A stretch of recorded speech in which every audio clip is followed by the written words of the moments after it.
तो आप लोगों की दो बड़ी परीक्षाएं थी जून माह में, और जितने भी बच्चे आईएएस और स्टेट पीसीएस की तैयारी करते हैं तो निश्चित तौर पे आप सभी को बड़ा उपापोह थी इस समय कि परीक्षाएं होंगी नहीं होंगी, क्या है क्या नहीं है।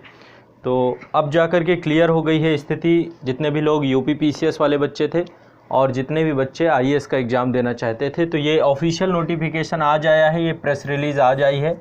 और इसमें जो है आपका कोविड-19 के कारण से जो 27 जून को एग्ज़ाम था, इस एग्ज़ाम को क्या किया गया है, पोस्टपोन कर दिया गया है और आगे बढ़ा दिया गया है, 10 अक्टूबर को कर दिया गया है। नेक्स्ट डेट आ चुकी है।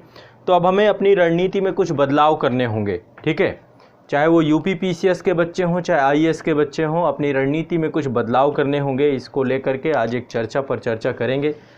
आगे देखो, एक चीज़ समझिए, एक बहुत ही लॉन्ग प्रोसेस और एक बहुत बड़ा पाठ्यक्रम है संघ लोक सेवा आयोग या उत्तर प्रदेश राज्य लोक सेवा आयोग का। एक बड़ा और व्यापक पाठ्यक्रम है, साधारण पाठ्यक्रम नहीं है, और एक बड़ा एग्ज़ाम है, छोटा मोटा एग्ज़ाम है नहीं है। तो इसको लेकर के पूरी प्रॉपर एक एक चर्चा होगी। तो रीशेड्यूल किया गया है एग्ज़ाम को, ये हमारे लिए बहुत अच्छी चीज़ है, क्योंकि जिस समय का सिनेरियो था, लगातार इस चीज़ को लेकर सभी छात्र डिमांड भी कर रहे थे, हम सभी डिमांड कर रहे थे, और उसका एक परिणाम हुआ कि आयोग ने इस चीज़ को समझा और इसको आगे बढ़ा दिया गया एग्ज़ाम को, ठीक है। तो अब बात यह है कि जितने लोग फोकस्ड होकर के प्रीलिम्स को लेकर लगे हुए थे, क्योंकि आज से देखा जाए तो लगभग ज़्यादा दिन बचे नहीं थे, लगभग 35 से 40 दिन बचे हुए थे, ठीक है, स्पेसिफिक देखा जाए इस पूरे एग्ज़ाम को लेकर के। तो अब जो है किस तरीके की रणनीति हो और कैसे इसको लेकर के चलना है, ये चीज़ मैं आप लोग को स्पष्ट करूंगा। तो ये देखो, यूपीएससी का है प्रेस रिलीज़, और दूसरा प्रेस रिलीज़ है ये उत्तर प्रदेश लोक सेवा आयोग का। ये आपका 12 मई को आया था, यानी कल आया था ये नोटिफिकेशन, और उसके एक दिन बाद यूपीएससी ने दे दिया। तो दोनों संस्थाओं के द्वारा ये नोटिफिकेशन दिया गया है।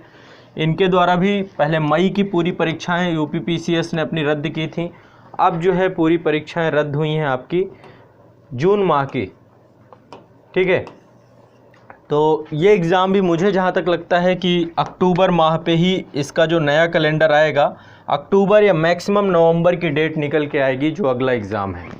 तो यदि आज से हम लोग देखें तो आज से हमारे पास समय कितना है, सबसे इम्पॉर्टेंट तो हमें ये क्लियरिटी रखनी पड़ेगी कि आज से समय कितना है, कितना टाइम है हम लोगों के पास कि उस अवधि के अंतर्गत हम लोग चीज़ों को करें, ठीक है। तो पहले इसको समझना होगा सभी बच्चों को, इसी चीज़ों को लेकर के एक बार देखना पड़ेगा।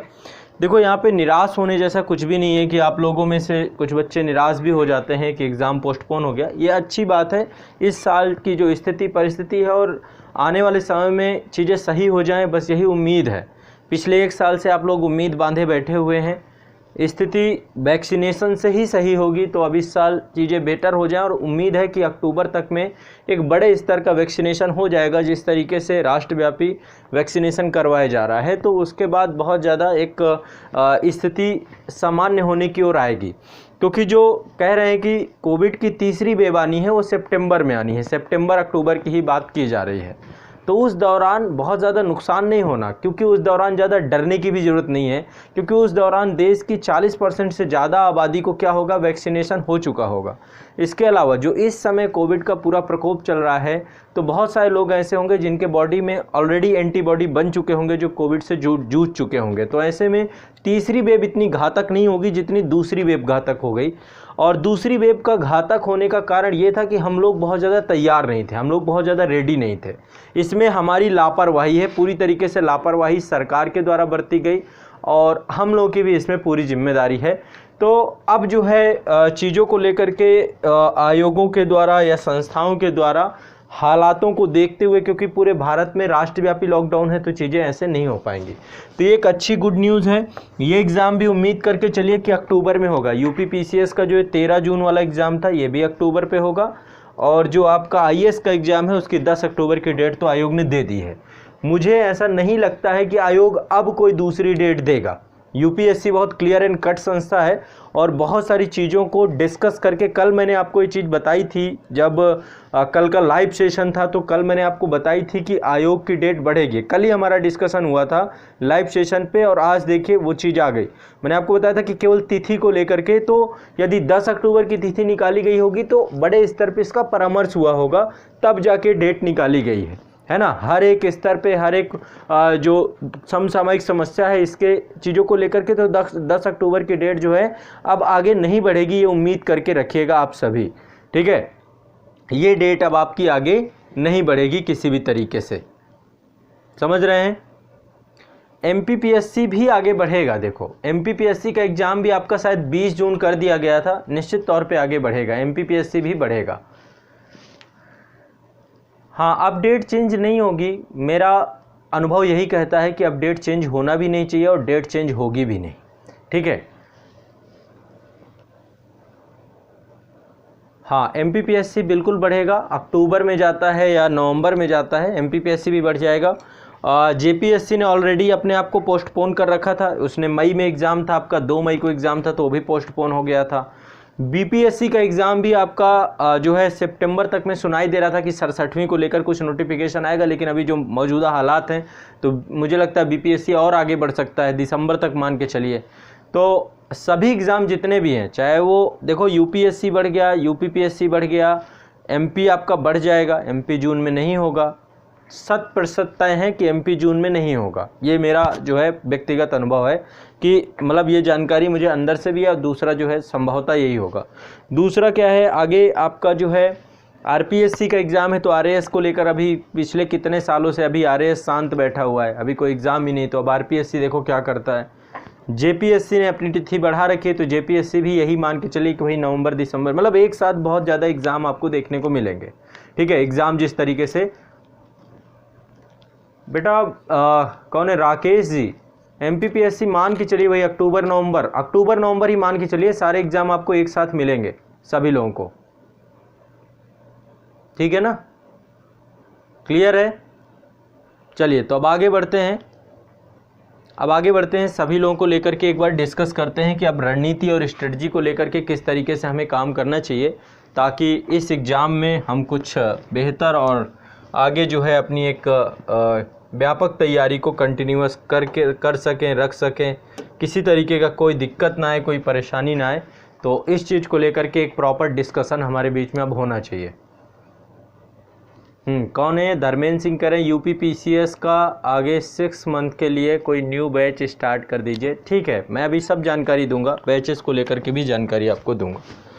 चलिए तो देखिए, अब जो आपका एग्ज़ाम को लेकर स्ट्रेटजी है वो अभी बदलनी पड़ेगी आपको। आईएएस एग्ज़ाम था आपका, अभी आप फोकस थे 27 जून के लिए, अब आपको इस स्ट्रेटजी को ले जाना है 10 अक्टूबर, ठीक है। 10 अक्टूबर का एग्ज़ाम चला गया। यूपीपीएससी है, अभी तक आप 13 जून के लिए फोकस थे, अब इसको हम आगे ले जाएंगे 13 जून से डेट आपकी मान लीजिए अक्टूबर नवंबर में, आपको मैक्सिमम नवंबर बोल रहा हूँ, नवंबर लास्ट तक एग्ज़ाम हो ही जाएगा, अक्टूबर में ही डेट आनी चाहिए। आगे पीछे ही डेट रखते हैं ये दोनों एग्ज़ाम, पिछले 3 साल से यही हो रहा है लगातार, है ना। चाहे प्री का हो, मेंस का हो, तो आगे पीछे ही ये एग्ज़ाम होता है ज़्यादातर। तो इस चीज़ को भी देखेंगे। सुशील मौर्य जी, बेटा डरने की इसमें क्या ज़रूरत है, डरने की, यहाँ पे डरने की कोई ज़रूरत नहीं है किसी भी तरीके से। हिम्मत बना के रखना है और हैप्पीनेस रखना है। कल इसी चीज़ की बात हो रही थी, है ना। माना कि समय विपरीत है, लेकिन इस समय हंसते हंसते भी काटा जा सकता है, रोकर काटने से कुछ मिलेगा नहीं। तो उम्मीद, हौसला और अपनी तैयारी, इन सब चीज़ों को धार देते रहना है लगातार, ताकि जब मौका आएगा तो एक ही धार से चीज़ें हो जाएंगी। बस ये है, इस चीज़ को ध्यान में रखिए, ठीक है। तो ये भी आपका, तो अब समय आज से निकाल लेते हैं। मान लीजिए आज तो हम 13 मई में खड़े हैं, आज की डेट हमारी 13 मई की है, ठीक है, 13 मई की डेट है। अब इसके बाद देखो एमपीपीएससी भी आपका बढ़ जाएगा। एमपीपीएससी जो जून में था ना आपका, ये निश्चित तौर पे पोस्टपोन होना है, जल्द नोटिफिकेशन आपको इसका भी मिलने वाला है, ठीक है। एमपीपीएससी के बाद आपका जेपीएससी भी बढ़ गया है, सभी की बात कर रहा हूँ मैं जितने भी हैं, ठीक है। बीपीएससी भी आपका कुछ ऐसे ही होने वाला है 67वीं को लेकर के, अभी मेंस भी फंसा हुआ है, ठीक है, 66वीं का। तो अब चलिए एक एक करके चीज़ों को डिस्कस करते हैं ताकि चीज़ें बहुत क्लियर हो जाएं हमारी और आप लोगों को स्पष्ट हो जाए कि अब चीज़ों को लेकर आपको करना कैसे चाहिए, क्या करना चाहिए। देखो, चूंकि 27 जून और 13 जून ये बड़े टारगेट आप लोग लेके चल रहे थे, तो निश्चित तौर पे इसमें प्रीलिम्स को लेकर के आप सभी लगे हुए थे। संस्थान की तरफ से हम लोग भी क्रैश कोर्स लेकर चल रहे थे और क्रैश कोर्स के थ्रू सभी सब्जेक्ट का एक रिवीजन करवा रहे थे, कंटिन्यूस चीज़ें चल रही थी। ये चलता रहेगा, है ना, प्रीलिम्स को लेकर। अब आपको थोड़ा सा ध्यान रखना है। देखो, सारा खेल क्या है, मैं हमेशा एक चीज़, जितने मेरे वर्कशॉप सेशन आपने सुने होंगे या जब भी मैंने इस चीज़ पे बात की होगी, तो एक चीज़ मैं हमेशा कहता हूँ कि जब पीटी देने जाना है तो मेंस के लिए टोटली रेडी रहना है। मतलब मेंस हमारा कमज़ोर नहीं होना चाहिए। और मेंस की बात है कि वहाँ पे कुछ नए सब्जेक्ट हमें देखने को मिल जाते हैं। हाँ, क्रैश कोर्स रेगुलर रहेगा बेटा, गगन जी टेंशन मत लो, क्लासेस सब रेगुलर रहेंगी, कंटिन्यूअस ही रहेंगी। क्लासेस को लेकर किसी को कोई चिंता करने की ज़रूरत नहीं है। क्लास सारी हमारी रेगुलर रहेंगी संस्था की, चाहे वो क्रैश कोर्स की हो और चाहे कोई भी क्लास हो। क्रैश कोर्स वालों को और कुछ एडिशनल चीज़ें भी हम सोचेंगे कि कुछ और करके लेकर के आएँ, ठीक है। उनके लिए टारगेट वीडियो या समथिंग अगेन रिवीजन कुछ ना कुछ करेंगे, ठीक है। लेकिन आप लोगों को निश्चिंत रहना है, आपके परीक्षा तक, अंत तक हमेशा संस्थान साथ रहा है सबको। तो अब थोड़ा सा अपनी शिफ्टिंग करनी है हमें मेंस को लेकर के, ठीक है। मेंस पे अब हमें फोकस करना शुरू कर देना है। देखो, अपने स्टडी के आप लोग कैसे स्लॉट अब बनाओ।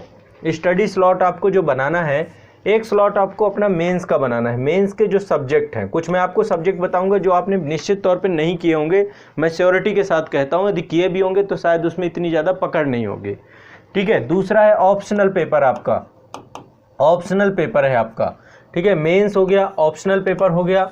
इसके बाद आपका अगला पेपर है, मेंस हो गया, ऑप्शनल हो गया, और नेक्स्ट पेपर आपका होगा करंट अफेयर्स, और इसके बाद आपका जनरल स्टडी, जीएस का टॉपिक, ठीक है। इतनी चीज़ है। और थोड़ा सा सी सेट पे भी फोकस इस टाइम पे करते रहना है, ठीक है। सी सेट पे भी फोकस करते रहना है, लेकिन पहले इन पे आते हैं। अब मेंस में देखो, टॉपिक बता रहा हूँ कौन कौन से गड़बड़ हैं आपके। आपने इथिक्स पे काम बिल्कुल नहीं किया होगा। जितने भी बच्चे होंगे, यूपी में भी इथिक्स है, सेम डिक्टो वही सिलेबस है जो आईएएस में है, और आईएएस में भी इथिक्स है, दोनों में इथिक्स है। तो आपने इथिक्स में, नीति शास्त्र में काम बिल्कुल नहीं किया होगा। मैं चाहता हूं कि आपको जो टाइम मिल रहा है, इस पे इथिक्स आपका बहुत मजबूत हो जाना चाहिए। और इथिक्स के लिए मैंने बहुत काम कर रखा है आप लोगों के लिए। ऑनलाइन बैचेस में कंप्लीट आपको इथिक्स की क्लासेस हमने दे रखी हैं, और लगातार क्लासेस आपको वहाँ पर मिलती जा रही हैं विद केस स्टडीज़, सारी चीज़ें। तो इथिक्स आपको इस दौरान पे अब काम करना है कि शिफ्ट करना है। एक अब कम से कम आपको 2 घंटे या 3 घंटे, 2 से 3 घंटे मेंस पे फोकस होना है। रेगुलर 2 से 3 घंटे मेंस पे काम करना है, जिसमें से इथिक्स अपना बहुत अच्छा करना है, हमें ज़बरदस्त करना है। इस पे बहुत अच्छे नंबर आने चाहिए, और ये तभी हो सकता है जब चीज़ें हो सके, ठीक है। तो ये आपको ध्यान रखना है कि इथिक्स पे हमें काम करना है, पहली चीज़ ये, ठीक है। इथिक्स पे काम करने के बाद दूसरा काम हमें करना है एसे पर। एसे के टॉपिक पे भी हमें काम करना है, ठीक है। यानी मेंस को लेकर जितने भी टॉपिक है मैं सारे आपको यहाँ पर बता रहा हूँ। तीसरा आपका टॉपिक है इंटरनल सिक्योरिटी। 2 से 3 क्वेश्चन यहाँ से भी आते हैं, बहुत छोटा टॉपिक है, क्वेश्चन छूटने नहीं चाहिए, और बहुत इंटरेस्टिंग है। आईआर से भी जुड़ाव रखता है, भारत की आंतरिक सुरक्षा, ज्योग्राफी से भी जुड़ाव रखता है, हिस्ट्री से भी जुड़ाव, कई टॉपिक से जुड़ा हुआ है। तो इंटरनल सिक्योरिटी का टॉपिक भी आपका बहुत ही इंपॉर्टेंट है, तो इसको भी हमें उतना ही फोकस देना पड़ेगा। चौथे नंबर पे आपका जो टॉपिक निकल के आता है वो है आपका science and tech. Science and tech भी आप लोग नहीं पढ़ते अच्छे से, और प्रीलिम्स में भी इसकी बहुत अच्छी भूमिका होती है। मेंस में तो बाकायदा 4-5 क्वेश्चन आते हैं। विज्ञान एवं प्रौद्योगिकी से बहुत सारे क्वेश्चन आते हैं, और जैसे अभी कोविड इरा चल रहा है तो इसमें आपका बायोटेक्नोलॉजी है, आपका इन सब से बहुत क्वेश्चन आएंगे। तो आपको विज्ञान एवं प्रौद्योगिकी को भी करना है, ठीक है। अब ये कहाँ से करना है मैं आपको भी ये भी बता दूंगा सारी चीज़ें, और इसको लेकर के क्या रणनीति कैसे लेकर के चलना है मैं बेसिक आपको सारी चीज़ें बताता चलूँगा। ये आपका इथिक्स हो गया, एसे हो गया, इंटरनल सिक्योरिटी हो गया, विज्ञान एवं प्रौद्योगिकी हो गया। 5वां टॉपिक है आपका साइंस एंड टेक के बाद जो है नेक्स्ट टॉपिक आपका निकल के आता है वो है आपका environment and disaster management. Environment and disaster management, ये टॉपिक भी आप लोग नहीं पढ़ते हो।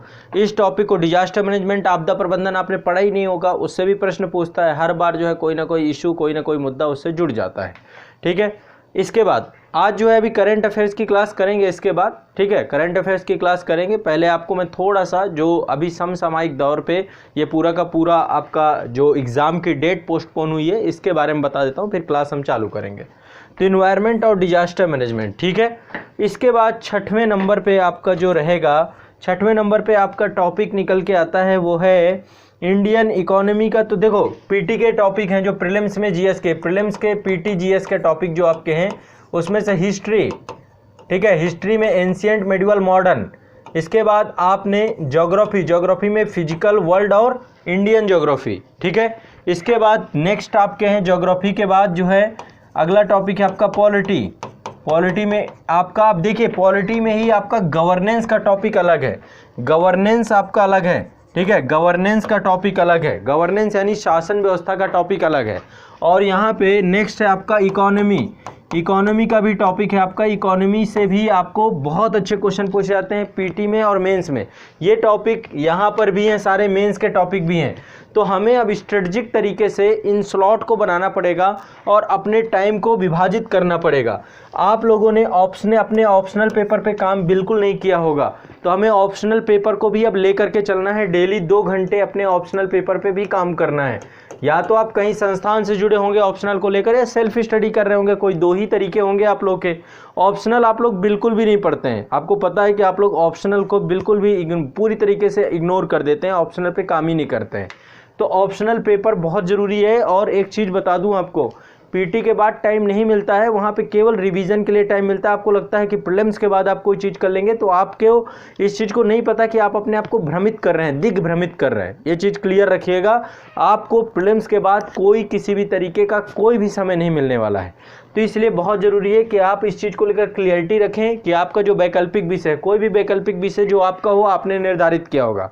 हिस्ट्री हो सकता है, ज्योग्राफी हो सकता है, पॉलिटी हो सकता है, सोशोलॉजी हो सकता है, पब्लिक एडमिनिस्ट्रेशन हो सकता है, या फिर हिंदी साहित्य हो सकता है, या कोई भी साहित्य, पंजाबी लिटरेचर हो सकता है, कोई भी वैकल्पिक, एंथ्रोपोलॉजी हो सकता है। बहुत सारे वैकल्पिक विषय हैं, उनमें से कोई ना कोई तो आपका वैकल्पिक विषय होगा।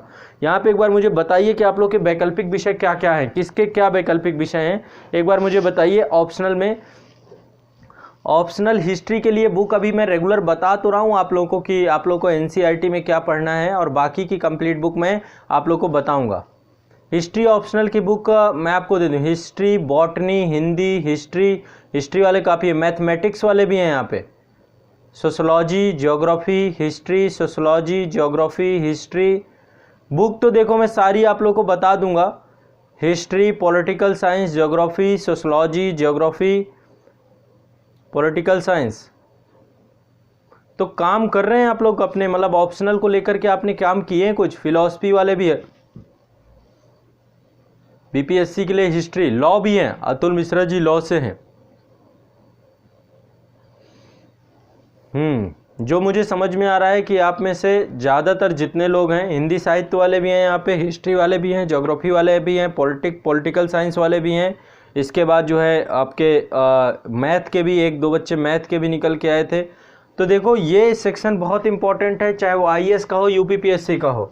आईएएस में 500 नंबर की वैल्यू रखता है, 500 मार्क्स बहुत होते हैं, 500 मार्क्स की वैल्यू रखता है। और यूपीपीएससी में 400 मार्क्स की वैल्यू रखता है, ठीक है। तो ये बहुत बड़ी बात होती है कि इसमें यदि आपने अच्छे नंबर खींच लिए तो आपका मेंस क्वालिफाई होना तय हो जाता है। ये आपका ऑप्शनल सब्जेक्ट की विशेषता है और इस पे अच्छे नंबर लाए जा सकते हैं। बस मुद्दा ये है कि आप लोग थोड़ा सा सिंसियर हो जाए, गंभीर हो जाए, तब चीज़ें प्रॉपर हो सकती हैं, कोई इतनी बड़ी बात नहीं है, ठीक है। तो हमें वैकल्पिक विषय पे भी काम करना है। हमें यहाँ पे, अब देखो यहाँ पे मेंस में आप लोगों ने वर्ल्ड ज्योग्राफी पे, वर्ल्ड हिस्ट्री पे काम आप लोग नहीं करते हो, वर्ल्ड हिस्ट्री आप नहीं पढ़ते हो, इंडियन पोस्ट इंडिपेंडेंस हिस्ट्री नहीं पढ़ते हो, तो यहाँ पे आर्ट एंड कल्चर को अच्छे से नहीं पढ़ते हो। तो अब हमें काम ये करना, अभी हमारे पास पर्याप्त समय है। देखो मैं एक बार समय आप लोगों को गणना कराता हूँ कि कितना समय आपके पास। अभी मई है, मई में तब भी हमारे पास 15 दिन अभी रिमेनिंग है मई के। मई के बाद हमारे पास जून है, जून में 30 दिन है, जून के बाद हमारे पास जुलाई है, जुलाई में हमारे पास 31 दिन है, अगस्त में भी हमारे पास 31 दिन है, ठीक है। सितंबर में हमारे पास 30 डेज़ हैं, ठीक है। अब इसके बाद अक्टूबर में हमारा जो है 10 को ये एग्ज़ाम है, बाकी यूपीपीसीएस की डेट अभी पता नहीं है, अक्टूबर लास्ट तक ये भी हो जाएगा। तो अभी हमारे पास समय पर्याप्त निकल के आ गया है, समय की कोई कमी नहीं है हमारे पास डायरेक्टली 4 महीने ये हैं और 4.5 महीने 5 महीने मान लग सकते हैं आप। 5th मंथ यदि आप लोग अब चाहें तो फिर से नए सिरे से सारी चीज़ें कर सकते हैं A to Z, है ना। टोटल देख लें, मतलब देखो मैं रफली बता रहा हूँ, यदि आप इसको निकालेंगे तो फिर 4 महीने भी आप इसको कर सकते हैं। 4 महीने मतलब कि प्रोडक्टिव निकल सकते हैं, बीच बीच में आप लोग छुट्टियाँ, कुछ गैप और सारी चीज़ें करके, तो 4 मंथ भी पर्याप्त होते हैं। 4 मंथ में कोई कमी नहीं है, 4 मंथ बहुत ज़्यादा नहीं है, बहुत पर्याप्त हैं, ठीक है। EPFO के लिए देखो मैंने बोला था आपको 1-2 दिन का समय चाहिए, आज मैं EPFO को लेकर के भी आपको बता दूंगा, लक्ष्मीकांत शर्मा जी, ठीक है। तो मई, जून, जुलाई, अगस्त, सितंबर और अक्टूबर, इस अवधि का यदि सदुपयोग कर लिया जाए तो 2021 आपका निर्णायक हो जाएगा। 2021 में आपका कोई ना कोई रिजल्ट निकल जाएगा, चाहे आप यूपी PCS में निकल जाए और IAS में यदि आपने प्रॉपर काम कर लिया तो IAS भी आपका निकल जाएगा, ऐसी कोई बात नहीं है। बस मुद्दा यह है कि अब आपको काम करना है स्ट्रेटजिक। हमारे पास 4 से 5 महीने की अवधि है और 4 से 5 महीने की अवधि का यूटिलाइजेशन कैसे करना है मैं अब आपको बताता हूँ। हम अभी टोटल टाइम को मान के चलिए कि हमारे पास मई का महीना, ठीक है, जून का महीना, अब इसको बर्बाद मत कर दीजिएगा छुट्टियों में कि भाई अब छुट्टी हो गई या कुछ हो गया, ठीक है। समय ख़राब मत करिएगा, समय ख़राब करेंगे तो फिर चीज़ें बहुत ज़्यादा कुछ फ़ायदा नहीं होगा आप लोग को, आप अपना नुकसान ही कर बैठोगे, ठीक है। इसलिए समय नहीं ख़राब करना है। इतना टाइम पीरियड में मान के चलिए कि यहाँ तक का टाइम पीरियड हम ले लेते हैं, ये वाला टाइम पीरियड सितंबर और अक्टूबर, ये वाला हम PT के लिए फोकस्ड PT प्रीलिम्स को लेकर के ही फोकस हो जाएंगे, ठीक है। ये हम प्रीलिम्स को लेकर के छोड़ देते हैं, PT के लिए यहाँ पे हम मेंस प्लस PT को लेकर के चलते हैं, मेंस प्लस PT प्रीलिम्स दोनों को लेकर के चलते हैं, ठीक है। यहाँ पे हम मेंस और प्रीलिम्स दोनों को लेकर के चलते हैं और यहाँ पे हम किसको लेकर के चलते हैं, आपका PT को लेकर के चलते हैं, सितंबर और अक्टूबर, यानी कि यहाँ पे हमें कंप्लीट मिल जाएंगे 40 डेज। 40 डेज में स्पेसिफिक हो जाएंगे आप PT को लेकर के, लेकिन अभी फिर से मेंस को लेकर के हमें काम करना चाहिए ताकि हमें किसी भी तरीके की कोई समस्या, कोई भी दिक्कत, कोई भी परेशानी नहीं आए, ठीक है। तो अब मैं आपको एक एक करके चीज़ें बताता चला जाऊंगा, आप भी समझते चले जाइएगा, कोई दिक्कत वाली बात नहीं है, चीज़ें आपको आसानी से समझ में आएंगी जो मैं आपको बताऊंगा, ठीक है। जो भी मैं आपको बताऊंगा चीज़ें आपको बहुत ही आसानी से समझ में आएंगी।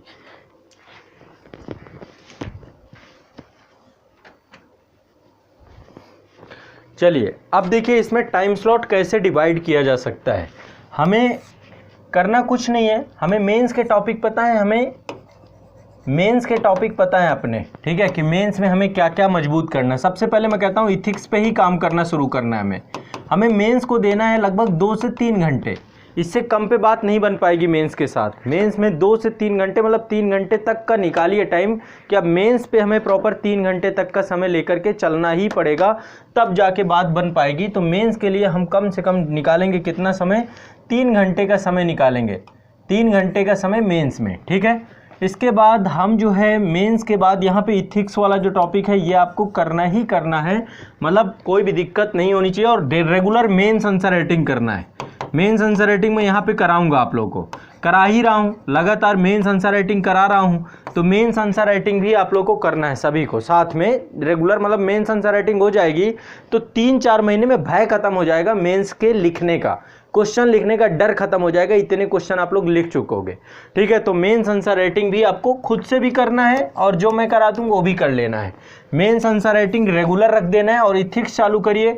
इथिक्स के बाद देखिए कि अब आपके टॉपिक कौन कौन से बचे हुए हैं जो आपने कभी नहीं पढ़े। क्या आपने विज्ञान एवं प्रौद्योगिकी पढ़ी है, क्या आपने अंतर्राष्ट्रीय संबंध पढ़े हैं, क्या आपने सोशल जस्टिस पढ़ा है, क्या आपने भारतीय समाज पढ़ा है, क्या आपने गवर्नेंस पढ़ा है। आप में से कौन है जिसका पूरा सिलेबस कंप्लीट हो गया है? कोई है बच्चा जिसके कुछ टॉपिक, मतलब ज़्यादातर टॉपिक आपके कंप्लीट हो गए हैं? कोई मेरे सामने यहाँ पे मुझे कोई बताए यहाँ पे कि किसका किसका सिलेबस है, जो बिल्कुल कह दे कि भाई हाँ मैंने सिलेबस का कोई भी हिस्सा नहीं छोड़ा है। कोई है बच्चा? क्या इथिक्स बहुत अच्छे से आपने कंप्लीट की है अपनी? 80% कंप्लीट है। पूजा कुमारी कह रही कंप्लीट हो गया है, कुछ कह रहे हैं नहीं हुआ है। बिहार स्पेशल कंप्लीट हो गया है, ऑप्शनल अभी बचा हुआ है 90%। इथिक्स कैसे पढ़ें, विनय पांडे जी कह रहे हैं। देखो किताबें भी आती हैं, हर चीज़ की बुक है, लेकिन किताब से समझ में नहीं आता तो फिर संस्थान आप लोगों के लिए ज़रूरी हो जाता है। और संस्थान में इथिक्स मैंने स्वयं अभी पढ़ाया है, आप लोगों ने लेक्चर देखे होंगे, बहुत सारे डेमो लेक्चर आप लोगों के लिए डाले गए थे। तो मेंस ओनली के बैच में कंप्लीट इथिक्स है और आईआर भी है, साइंस एंड टेक है, जो भी टॉपिक आपके आते हैं सारे हैं वहाँ पे। इथिक्स को कैसे पढ़ें अंकित पाठक जी, या फिर किसी का भी लेकर के भी इथिक्स को लेकर के डाउट है तो इथिक्स को लेकर के मैंने किताबें आप लोग को बता रखी हैं और इथिक्स की किताबों का मैं रिव्यू भी कर दूंगा, आप लोगों को रिव्यू कर दूंगा, चाहे वो लेक्सिकॉन की क्रॉनिकल की हो, चाहे वो आपकी एक बुक थी आपकी उसकी। यहाँ पे कोई इंग्लिश मीडियम से भी है क्या मेरे साथ? जीके पब्लिकेशन की आती है ना सुब्बा राव की, एक सुब्बा राव की आती है और लेक्सिकॉन की क्रॉनिकल की बुक आती है, ठीक है। पेपर 4 और ऐसे बचा हुआ है, मतलब इथिक्स पे नहीं, मुझे पता है ना कि आप लोग इथिक्स को कितना प्रायोरिटी देते हैं, कितना पढ़ते हैं आप लोग। अभी इंडियन पोस्ट इंडिपेंडेंस बचा हुआ है। राजेश मिश्रा के नोट्स पॉलिटिकल साइंस के, अच्छा ठीक है। राजेश मिश्रा की बुक अंतर्राष्ट्रीय संबंध पे है, लेकिन वो भी बहुत ज़्यादा अपडेटेड नहीं है, बहुत अच्छे से कंप्लीट नहीं कराया, उसमें भी मतलब ओरिएंटेड ब्लैक स्वान की आती है। लेक्सिकॉन पढ़ा है सर,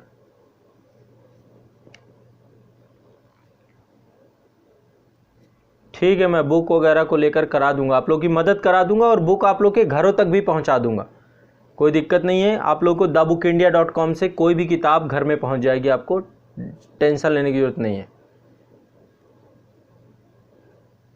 मैं अब आप लोगों को बुक को लेकर के काम कराता हूं, टेंशन लेने की जरूरत नहीं है आप लोगों को। चलो ठीक है, तो देखो इथिक्स के लिए आप या तो मेंस ओनली का बैच आप ज्वाइन कर लें, तो इथिक्स हो गया, आईआर हो गया, सारी चीज़ें आपकी वहाँ पे मिल जाएंगी, चाहे इथिक्स हो चाहे आईआर हो। या तो सेल्फ स्टडी करिए, आपके पास यदि हैं चीज़ें तो खुद करिए, या तो फिर आज़ाद आईएएस एकेडमी के साथ जुड़ जाइए। यहाँ पर आपको मेंस ओनली में हमने सब कराया है, चाहे वो इथिक्स का टॉपिक हो, आईआर का टॉपिक हो, साइंस एंड टेक का टॉपिक हो, इंडियन सोसाइटी का टॉपिक हो, सोशल जस्टिस का टॉपिक हो, वर्ल्ड हिस्ट्री का टॉपिक हो, या फिर आपका एसे का टॉपिक हो। ऑल टॉपिक हमने यहाँ पे कवर कराए हैं अच्छे से, और साथ में मेंस आंसर राइटिंग में यहाँ पे करा ही रहा हूँ। तो हमें 2 से 3 घंटे मेंस के लिए निकालने हैं। और करंट अभी से थोड़ा मजबूत करिए, करंट देखो बहुत ज़्यादा यूज़ है, करंट का यूज़ आपका यूपीएससी में है और आपका मेंस में है, हर जगह पे है। तो करंट के लिए एक तो विज़न के 365 आ चुके हैं, विज़न आईएएस की मैगजीन पे आप जाएंगे तो 365 आ चुके हैं इसके, ठीक है। एक तो ये मुझे मतलब अच्छी मैगजीन लगती है, और इस पे जो है आप लोग को चूँकि काम कराया मिल रहा है, तो आपको सिर्फ पढ़ना है, इससे क्वेश्चन आ जाते हैं बहुत अच्छे। आईएएस वालों को, सभी बच्चों को ये पढ़ना चाहिए। 365 यहाँ पे पर्याप्त आपको चीज़ें मिल जाती हैं विज़न की। तो विज़न की साइट है, साइट पे जाएंगे तो हिंदी में आपको सारे करंट अफेयर्स का नोट्स मिल जाएंगे, और ये नोट्स में आपको हो सकता है कि आपको आज़ाद आईएएस एकेडमी के जो है उसमें उपलब्ध करा दूं, आज़ाद आईएएस एकेडमी के एप्लीकेशन पे और टेलीग्राम पे, यहाँ पे भी मैं उपलब्ध करा दूंगा। तो इनके अभी 365 मतलब 365 दिन का करंट अफेयर्स आ गया है। अब इसके दूसरा पार्ट भी आएगा क्योंकि एग्ज़ाम की डेट बढ़ गई है, लेकिन जितना आ गया है नहीं ये 365 365 किताबें नहीं है, 365 मतलब 365 दिन का करंट अफेयर्स है। तो ये आपका मतलब इस चीज़ को ध्यान रखिए कि ये अभी पार्ट 1 है, पार्ट 2 भी आएगा जब आईएएस के एग्जाम के टाइम पीरियड पे ना, पार्ट 2 भी लेकर के आएंगे, ऐसा नहीं होगा। पीसीएस के लिए भी बेटर है और इसके लिए भी बेटर है। बाकी पीसीएस के लिए कुछ हम अलग से भी किताबें लेंगे, वो मैं बता दूंगा, लेकिन पहले इतना करो, आप लोग इतना करो, फिर इसके बाद मैं अलग से चीज़ें आपको बता दूंगा कि क्या क्या क्या करना है। करंट में केवल विज़न 365 उठा लेना है करंट में, और मेंस में आपको अपने जो टॉपिक हैं ये सारे, तो हमें 1 से 1.5 घंटे रेगुलर, 1 घंटे या 1 से 1.5 घंटे, है मतलब 90 मिनट करंट अफेयर्स को रेगुलर देना है। 1 से 1.5 घंटे करंट अफेयर्स, 2 से 3 घंटे मेंस में काम करना है हमें। और फिर आपका ऑप्शनल पेपर है, ऑप्शनल पेपर को इग्नोर नहीं कर सकते हैं बच्चों। ऑप्शनल पेपर पे काम नहीं करोगे तो बहुत ज़्यादा संकट में आ जाओगे, क्योंकि ऑप्शनल की एक बहुत अच्छी पकड़ आपकी होनी चाहिए, और ऑप्शनल से बहुत सारी चीज़ें आपसे डायरेक्टली पूछी जाती हैं, ठीक है। तो ऑप्शनल पेपर पे हमें काम करना है, वैकल्पिक विषय पे काम करना है सभी को।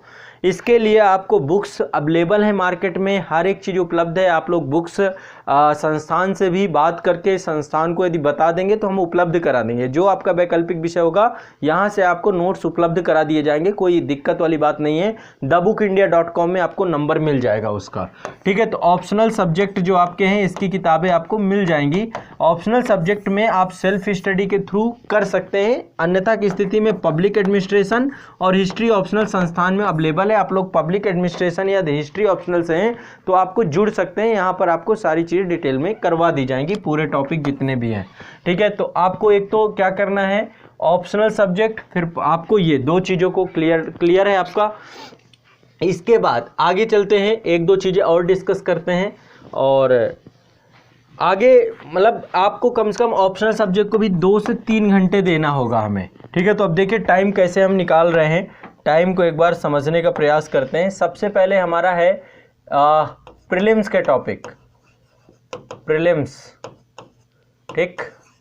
दूसरा है मेंस, तीसरा है आपका ऑप्शनल, तीसरा है आपका ऑप्शनल, ठीक है।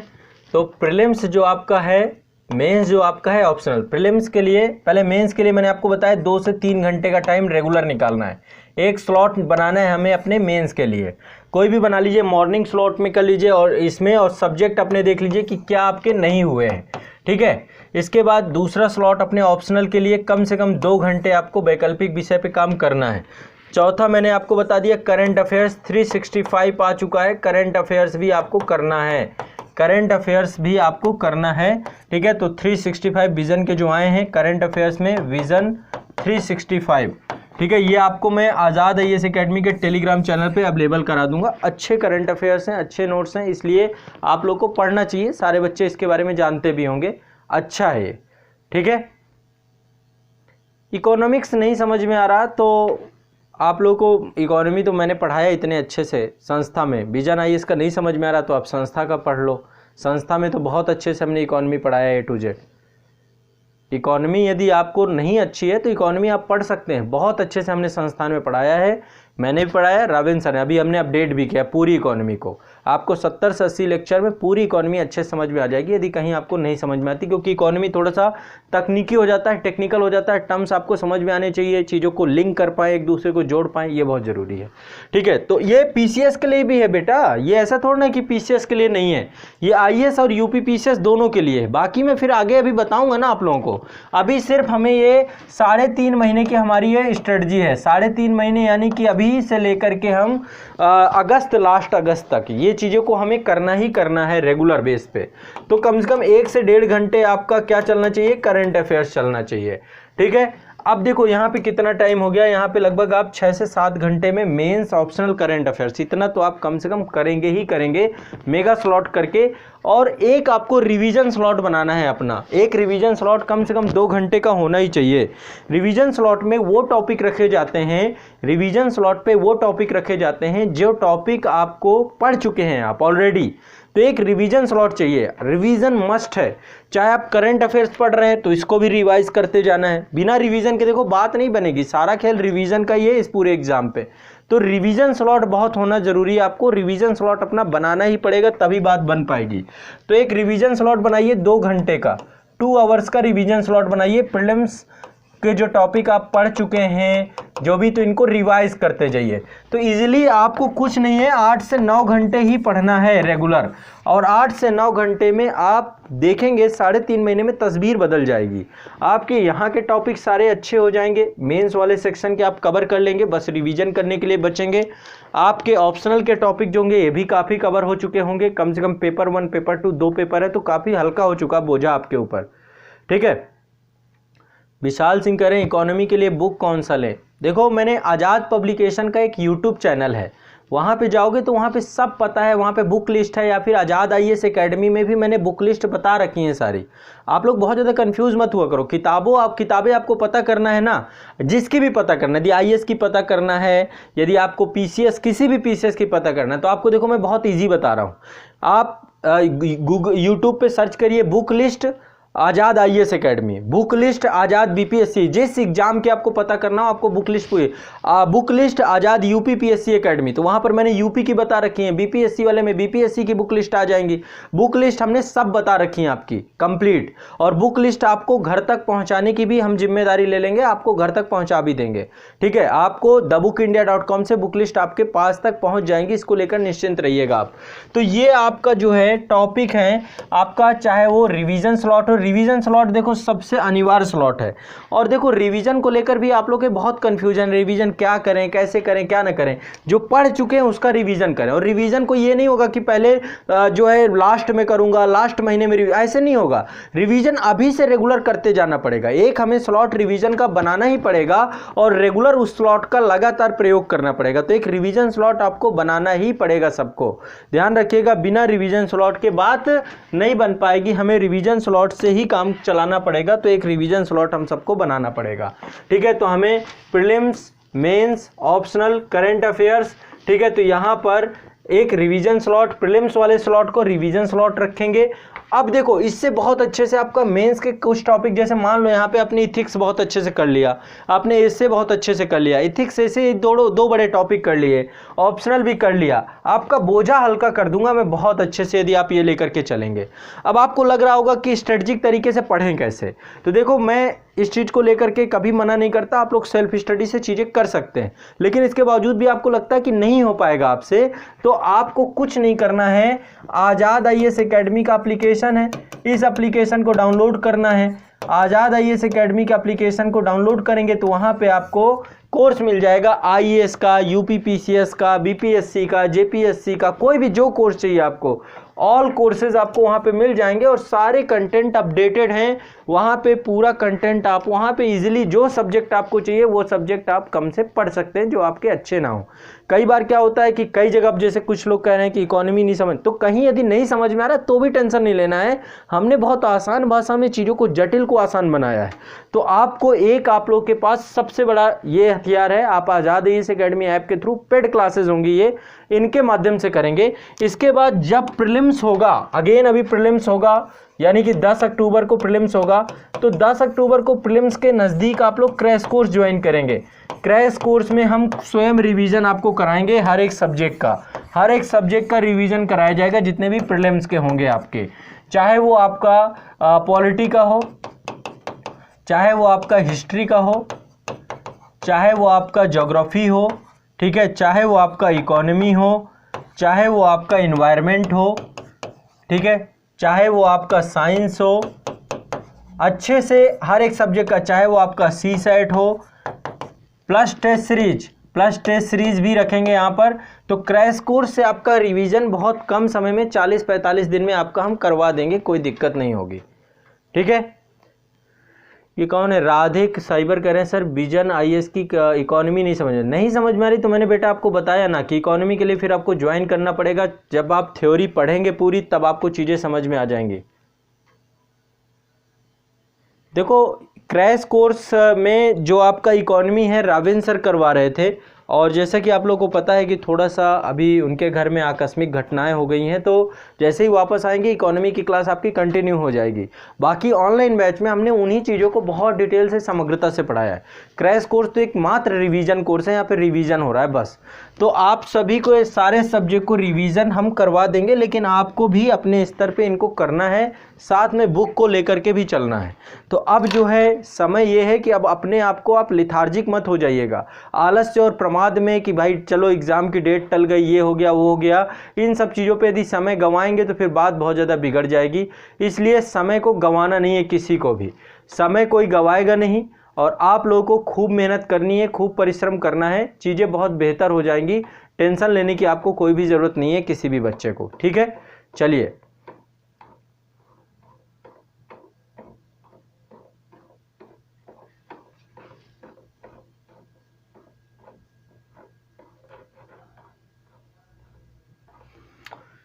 फिर मैं आप सभी को अब करंट अफेयर्स प्रारंभ करूंगा। बाकी अभी लगातार हम लगे रहेंगे चीज़ों को लेकर, जो भी डाउट आएंगे आपकी, जो भी दिक्कत होगी, बस अपनी रणनीति बनाइए और आप लोग बैचेस से जुड़ जाइए। आईएएस और स्टेट पीसीएस के जो बैचेस हैं, स्पेसिफिक बैचेस हैं, वहाँ से आपकी रेगुलर क्लासेस हो जाएंगी। क्रैश कोर्स भी आज़ाद आईएएस एकेडमी ऐप में मिल जाएगा आईएएस वाले बच्चों को, और यूपी पीसीएस एकेडमी में मिल जाएगा यूपी के बच्चों को। तो आप क्रैश कोर्स ज्वाइन कर सकते हैं आज़ाद आईएएस एकेडमी ऐप से और यूपी पीएससी एकेडमी ऐप से। ठीक है, चलिए ठीक है, फिर करंट अफेयर्स शुरू करते हैं। आप क्रैश कोर्स भी वहीं से ज्वाइन कर सकते हैं। ठीक है, चलिए प्रारंभ करते हैं अब।